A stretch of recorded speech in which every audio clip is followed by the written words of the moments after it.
Hello guys and welcome back to my channel. Today we're going to speak about the Photoshop brush tool. And by the end of the tutorial you'll be able to customize the brush tool depending on your specific needs. During the tutorial I'm going to insert the official definitions of Adobe about the options and settings that I'm explaining. After all of that being said, let's start with the tutorial. The first thing that we're going to speak is how to customize the tip of the brush. The first option on the menu bar is to select and customize the tip itself. You'll see that there are two options. Size, I feel like we have nothing to speak about the size. You can control the size of the tip if you want to use a smaller brush or a bigger brush. And hardness. Hardness is a really nice feature if you're asking me, because using a big number of hardness you can make a really hard brush, really hard circle or whatever brush you're using, and using a small number of the hardness you can create something like a blurry effect, or you can really mix the colors together and it looks really cool. The two articles that I'm inserting definitions from Adobe from will be in the description below. In the same menu, in the upper right corner is a small wheel. From this small wheel you can select the way that you're seeing the brush list.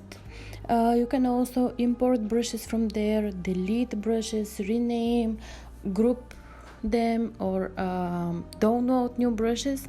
And keep in mind that in this tutorial I'm going to use Kyle's brushes, which are available for Adobe subscribers, and you can download them from the Adobe website. The next thing in the menu bar is the modes. This is basically the blending modes that you have for the normal layers that you can actually apply only to the brushes. The next setting that we're going to speak about is the opacity. This option controls the color and how much of intensity of the color we're going to paste with every hour click. In my case, for example, I have picked a black color, and if I turn the opacity of 50%, the color that I get will be exactly gray.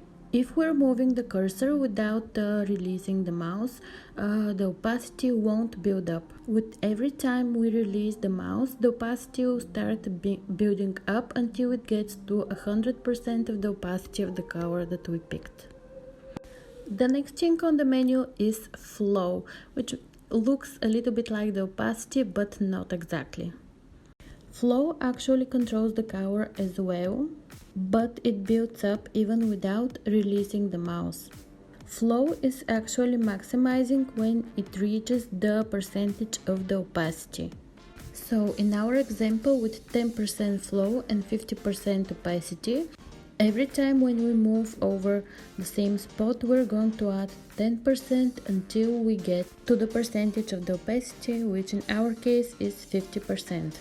So guys, if you made it to this point, I would kindly ask you to subscribe to my channel. That would mean so much to me. And you can even turn on the bell notification so you'll be notified every time when I upload a video. The last setting in this menu is the smoothing. From there you can select a number between 0 and 100%, which will control how smooth your brush will be. Next we're going to speak about the behavior of the brush. Behavior is controlled from this little icon. In the previous versions of Photoshop you will find the icon looking like this. To be 100% honest, I have not used all of those options in this menu in my experience, but it's good to know that they're there in case you need them. From here you can control almost everything about the brush, and the best part is that there is a preview window where you can see exactly how the brush will look like. The first setting in this menu is to change the brush tip shape, and in this menu you'll find even more options to control the brush tip. You can change the shape, bristles, length, thickness, stiffness, angle, spacing, everything. The next setting is for the shape dynamics. The shape dynamics control the dynamics of the shape when you make a movement with the cursor.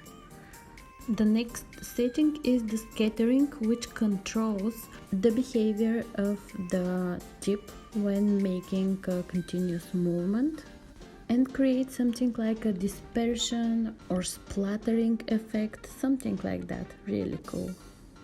The next setting is for the texture of the brush. From here you can add a pattern if you want to change the brightness, the contrast, and so on.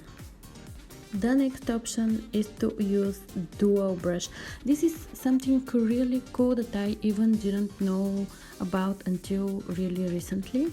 This allows you to use the effect from one brush while using the shape of another brush. And the next setting is color dynamics, which is basically the same as the shape dynamics but for the color. From here we can pick if the brush should use the foreground or the background jitter, the hue, the saturation, brightness, purity, and all the good stuff. I feel like the rest of the options are not really common use. That's why I'm only going to mention them and you can check them in details. And they are transfer, brush pose, noise, wet edges, build up, smoothing, protect texture. So I feel that was everything that we should speak about today.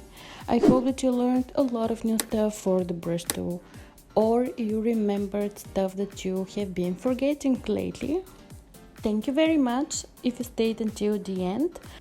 I hope that you enjoyed the tutorial. I am going to use this time to invite you in our Facebook group. I'm going to link it below in the description. We're over 15,000 people now, so the group is full with other people learning Photoshop with questions, opinions, tutorials, all the good stuff. You're welcome. The link will be in the description below, as well as the link for the Adobe articles that I was showing during the tutorial. Have a nice day and see you in my next tutorial.